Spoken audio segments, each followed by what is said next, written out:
সবাই কেমন আছো বন্ধুরা? আশা করি সবাই ভালো আছো। আমিও খুব ভালো আছি। ঠান্ডা লেগে গলাটা বসে গেছে। আজ আমার জীবনের কষ্টের 6টা বছরের কিছু কথা তোমাদের সঙ্গে বলবো। এটা হচ্ছে আমার ছেলে, আমার মনা। আমার ছেলে জন্মগতভাবেই অসুস্থ। ব্যাঙ্গালোর ট্রিটমেন্ট চলছে। তবে হ্যাঁ, ঈশ্বর চাইলে সব কিছুই সম্ভব। আজ আমার মনা একা একা হাঁটা শিখেছে 6 বছর পর।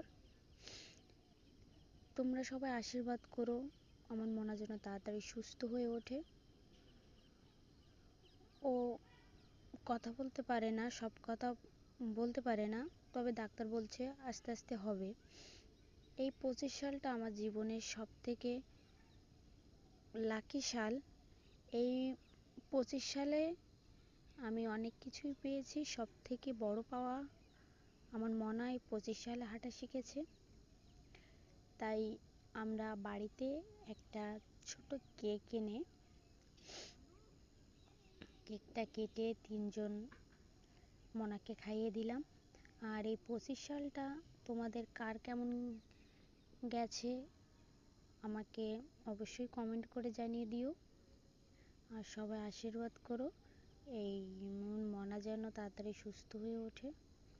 সবাই ভালো থেকো, সুস্থ থেকো।